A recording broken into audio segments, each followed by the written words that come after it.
أما بعد قال الله سبحانه وتعالى الرحمن الرحیم۔ ہر قسم کی تعریف اللہ جل شانہ کے لیے ہے۔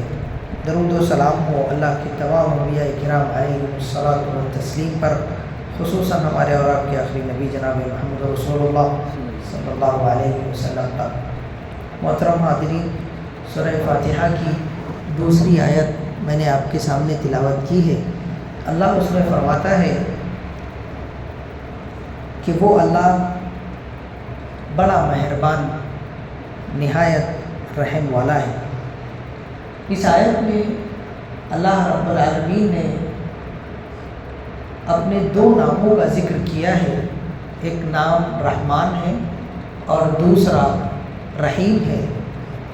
دونوں ہی ناموں کے اندر اللہ رب العالمین نے اپنی صفت رحمت کا ذکر کیا ہے۔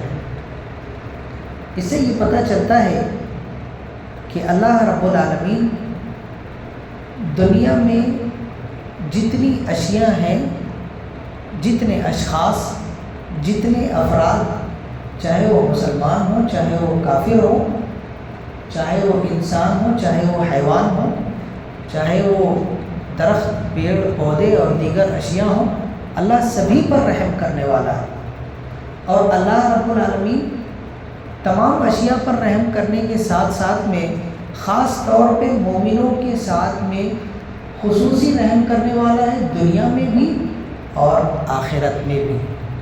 یہی اللہ رب العالمین کے رحمان اور رحیم ہونے کا معنی ہے۔ یہاں ہمارے لیے درس اور عبرت والی بات یہ ہے کہ اللہ رب العالمین کی ذات رحمت والی ہے، اسی لیے اللہ رب العالمین نے اپنی رحمتیں ہمارے پاس میں بہت سارے طریقوں سے بھیجی ہے۔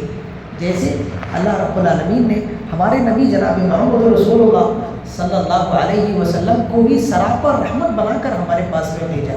اللہ نے فرمایا وَمَا أَرْسَلْنَاكَ إِلَّا رَحْمَةً لِلْعَالَمِينَ، ہم نے آپ کو تمام جہانوں کے لیے رحمت بنا کر بھیجا۔ اور ایسے ہی اللہ رب العالمین نے فرمایا لَقَدْ جَاءَكُمْ رَسُولٌ مِّنْ أَنفُسِكُمْ عَزِيزٌ عَلَيْهِ مَا عَنِتُّمْ حَرِيصٌ عَلَيْكُمْ بِالْمُؤْمِنِينَ رَءُوفٌ رَحِيمٌ۔ اللہ نے فرمایا کہ بلا شک ہم نے تمہارے پاس میں ایسے رسول کو بھیجا ہے جس پر تمہیں ہونے والی تکالیف انتہائی گرا گزرتی ہے، اور وہ رسول تمہارے لیے بہت رحم دل، مہربان اور شفیق ہے۔ تو ہمارے نبی صلی اللہ علیہ وسلم کو بھی اللہ رب العالمین نے رحیم بنا کر، شفیق بنا کر ہم پر بھیجا۔ ایسے ہی جو قرآن اللہ رب العالمین نے بھیجا وہ بھی اللہ کی رحمت کا ایک حصہ ہے۔ وہ قرآن اللہ نے ہمارے لیے سراپا رحمت بنا کر بھیجا۔ اللہ نے فرمایا وَنُنَزِّلُ مِنَ الْقُرْآنِ مَا هُوَ شِفَاءٌ وَرَحْمَةٌ لِّلْمُؤْمِنِينَ، ہم نے جو قرآن لوگوں کے پاس میں بھیجا ہے اس قرآن کو ہم نے لوگوں کے لیے شفا اور لوگوں کے لیے رحمت بنایا ہے۔ یہ جو اسلام اللہ رب العالمین نے ہمارے پاس میں بھیجا ہے، یہ اسلام کا مطلب ہی پیس، امن، چین، سکون، شانتی اور رحمت ہوتا ہے۔ اسے اللہ رب العالمین نے ہمارے لیے اور دنیا کی تمام اشیاء کے لیے رحمت بنا کر بھیجا۔ اور اللہ نے جب سے دنیا کو بنایا تب سے اللہ رب العالمین نے اپنے پاس میں ایک کتاب لکھی۔ وہ کتاب اللہ کے پاس میں عرش پر موجود ہے، اور اس میں اللہ نے یہ لکھ دیا ہے کہ اللہ کی رحمت اللہ کی غصے پر غالب ہے۔ ان اللہ لما خلق الخلق كتب كتابا فهو عنده فوق العرش وكان فيها ان رحمتي سبقت غضبي۔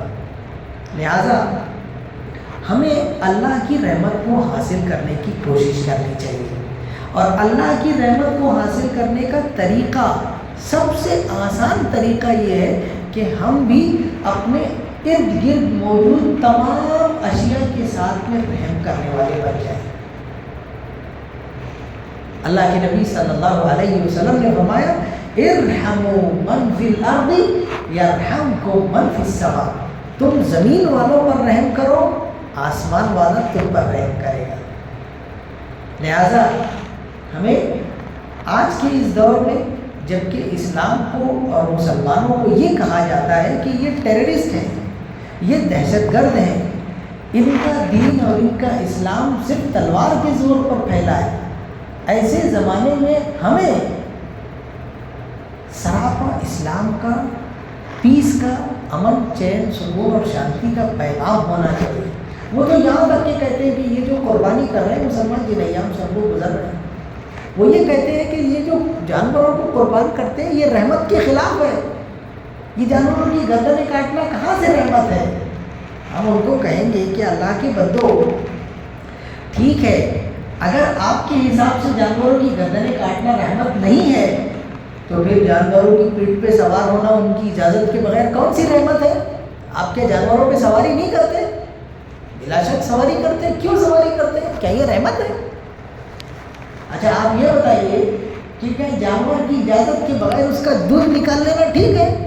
وہ اس کے بچے کا حق ہے، آپ اس کا دودھ نکال لے رہے ہیں، اس کو تکلیف نہیں ہوتی؟ اس کے بچے کو تکلیف نہیں ہوتی؟ آپ اس کے اوپر اتنا بڑا ہل جوت دیتے ہیں اور اس کو کھیت میں گھنٹوں کام کرواتے ہیں، اس کی اجازت نہیں ہے آپ نے کبھی؟ تو یہ رحمت کے خلاف نہیں ہے؟ ان کے اپنے کام رحمت کے خلاف نہیں ہے، لیکن ہم نے اگر اس جانور کو اللہ رب العالمین کے حکم پر، اس کے بنانے والے کے حکم پر اگر کاٹ دیا تو یہ رحمت کے خلاف ہو گیا۔ اللہ لوگوں کو ہدایت دے۔ تو میرے بھائیوں، ہمیں اپنے افعال کے ذریعے، اپنے کردار کے ذریعے سب لوگوں کے لیے رحمت ہونا چاہیے، اپنے بیوی بچوں کے لیے، اہل و عیال کے لیے، رشتہ داروں کے لیے، پڑوسیوں کے لیے، خود اپنے آپ کے لیے۔ آپ اگر تھک گئے سو جائیے، آرام کیجیے، اپنے آپ کو تھکائیے نہیں۔ اللہ آپ کے بارے میں بھی آپ سے پوچھے گا کہ آپ کے بدن کہاں ادا کیا کہ نہیں کیا۔ بھوک لگی ہے، گھنٹوں کام کر رہے ہیں، نہیں، ایسا نہیں کیجیے۔ آپ اپنے آپ کا بھی حق ادا، اپنے آپ کے لیے بھی آپ مہربان بنیے۔ اللہ ہم سب کو نیک توفیق عطا فرمائے، اللہ ہمارے گناہوں کو معاف فرمائے، اور اللہ رب العالمین ہم سب کو اسلام کا امن والا اور رحمت والا لوگوں کے لیے پیغام بنا دے۔ آمین۔ وآخر دعوانا ان الحمد للہ رب العالمین، وصلی اللہ وسلم علی نبینا محمد وعلی آلہ وصحبہ اجمعین، والحمد للہ رب العالمین۔ السلام علیکم ورحمۃ اللہ وبرکاتہ۔